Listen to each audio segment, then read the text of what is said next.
If you feel like you're ready to go, what are you waiting for? Hey guys, I'm Loren LoRosa. Welcome back to my channel, Loren LoRosa TV. We are living here in Los Angeles. You are tuning into this video right now because I sent you a special invite. I invited you to come into my world and join this gang with me, the gang of dreamers. And you guys are looking to relocate to your dream place to live. If you didn't get the invite, drop your email below. My channel is all about me living here in LA, making my dreams work. Just moving here day one, not having anything of my own, quitting a job for the first time ever in my life, honestly, having nothing, to now being able to become a creative and a content producer for my own channel, my YouTube channel with you guys. We are growing and working for an entertainment platform, one of the biggest digital entertainment platforms in the world, TMZ. This very first video, I just kind of wanted to introduce myself again to you guys. I know it's been a while since I kind of like told my story of why I wanted to move here to LA. I just wanted to talk to you guys right now about like where I was at in life when I decided to move to LA, and what was I thinking, you know, like the fears that I had in my mind, like all that stuff. I didn't really have anybody to reach out to except for maybe 2 people, because I feel like a lot of what I was experiencing at that time, you guys are probably feeling right now. I moved to LA, the first time I moved to LA in 2014. That's when I graduated from college. I went to Delaware State University, love my HBCU. And then I graduated, and I had always done stuff in New York, so I was interning in New York a lot. Like anytime, like summer breaks, I would get jobs in New York working in production and television and stuff, but never anything on camera. But I knew I wanted to be on camera. I just always have known that I wanted to be on TV, be a celebrity, be like, you know, whatever. So from there, I just started meeting all these people. Like I was modeling, I was shooting with photographers, I was meeting other creatives. I got used to kind of the hustle and bustle of this industry, of the pop culture industry or whatever. I was doing little stuff like fashion shows in high school, producing fashion shows, hosting events in high school, like whatever I could get my hands on. So in college, I was trying to figure out kind of what I wanted to do, because like I said, I didn't want to go to college. I mean, I've always had good grades, always been good in school, so that wasn't the reason why. I just wanted to be famous so much, and I felt like famous people weren't in college. Like, famous people were in New York, they were in LA, they were in Miami, they were living these lifestyles, and that's what I wanted to do. Ended up having to go to college though, and I'm glad I did, because it skyrocketed everything for me. By sophomore year, I had accomplished that. I started hosting events on campus, homecomings, stuff like that, and I had built a resume for myself just by the stuff that I had done in the first years of college on campus. So my school had this thing called like Mass Comm Day, and they also had a day where they would take the Delaware State students to Howard University for their Mass Comm Day. And I would go to stuff like this just because I wanted to network and I wanted to meet people.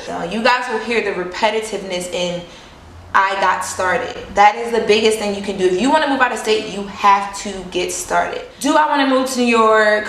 Am I tired of New York? Do I want to get further away? But I still wasn't for sure, so I ended up going to New York for a few months after I first graduated. And then when I was there, I don't know if you guys have ever felt this feeling, but I just started feeling like there's something else out there that I'm supposed to be doing right now. This just isn't it. Like, I wasn't fulfilled. I moved to LA after telling my mom, like, Mom, I have to go, and like New York is not for me right now. I gotta try something new.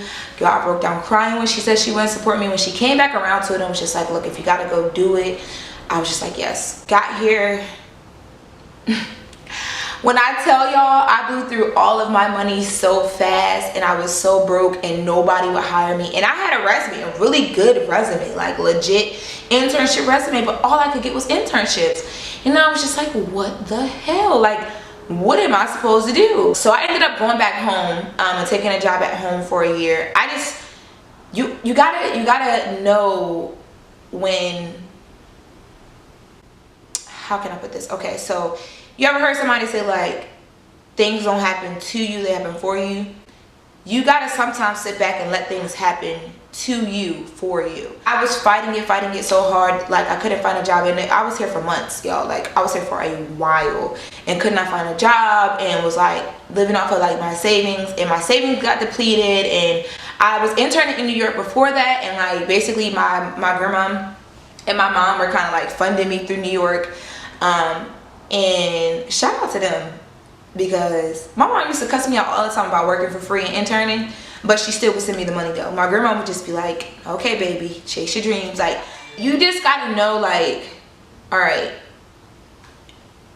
right now something is telling me that maybe this isn't for me right now. And it's a hard truth and a hard reality to face, but you gotta face it. You can mess yourself up if you don't.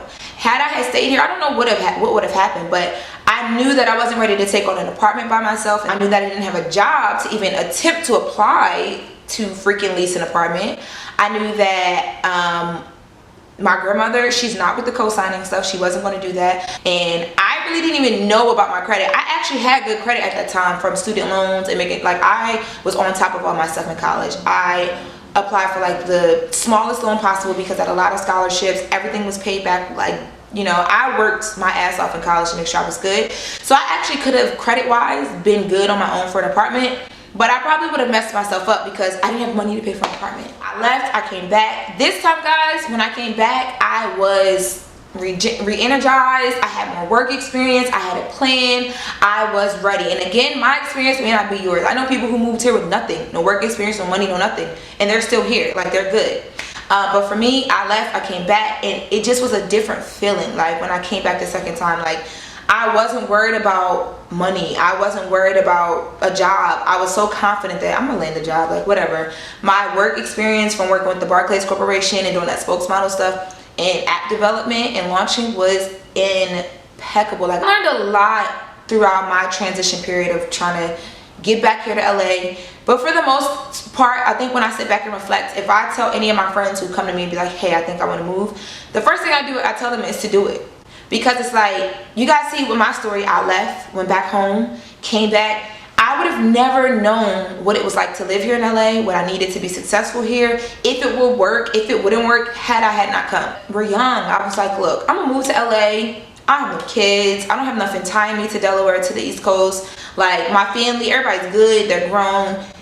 Worst thing that can happen is if I move and it doesn't work out, I'll just pick myself up, go back home and get it together. So the number one thing is that you gotta get started. If you get started now, you learn how to talk the talk. You learn the hustle of whatever industry you want to go into. Like, people reach out to me all the time, like, I want to be a stylist, I want to rap, I want to make music, be a television host. And I'm like, oh, okay, well, what are you doing now? Nothing. This is not the place that you just come to and, like, literally learn from, like, I don't know, the sky that falls in your lap. It doesn't happen like that. Like, frame your mind and just do it. Like, get out of that fear zone. And I don't know if I really had fears when I came here. I'm a very, like, it's very rare that I fear anything when it comes to, like, making, like, career moves. Like, there are times where I'm, like, fearful of stuff, but it's never really when it comes to my career at all. You jump, you either gonna fly before you hit the ground, or you're gonna hit the ground. And you're gonna hit the ground and get back up, or you're gonna hit the ground and learn it wasn't for you. You back yourself into a corner, same thing. You back yourself into a corner, you have no way but to fight yourself out. If you feel like you're ready to go, go. What are you waiting for? The worst thing that can happen is you could mess up and then you go back home and then you try it again. We're young, y'all got years of life. Do it. So get started is definitely the first thing that I would say. Listen to yourself. You know if it's time for you to make some moves, get out of your comfort zone. There's probably things and people speaking to you. Maybe this video is what you needed. Like, things and people speaking to you all in your life and you're ignoring the signs. Listen to yourself. You also know if it's not time. Like, go visit the place that you want to move to. Talk to people who live there. Another important thing is that you want to surround yourself with the right people. You guys have already gotten started on that by tuning into this video right here and joining the Dreamer Gang. For those of you guys who've reached out to join the emails that I'll be sending out. Find me on Instagram, Snapchat, Twitter, whatever. Everything is linked in this video. DM me your email address, or email me. My email is also in the description box of this video, letting me know that you want to join the Dreamer Gang. And this is basically a group of dreamers, people like you guys who follow my videos that are trying to make big moves, new year, new location, new goals you're trying to accomplish in 2018, and you want to subscribe to every moment. You don't want to miss a damn thing that we got going on, trying to help you guys to succeed with that and link you up with some people who are trying to do the same. Don't kill yourself. Like, a lot of this is just trusting and having faith and a whole lot of prayer, some tears, and a few cocktails with your girlfriends. Thank you guys for watching and tuning in. Make sure you guys subscribe to my channel, and if you have friends that this would really help, this whole series that we're doing, the whole Dreamer Gang thing, if they need to be a part of the gang, let them know. They need to join the gang and get with us, get with everybody that's dreaming in 2018. Thank you guys for watching LoRosa TV, and I'll see you in my next video.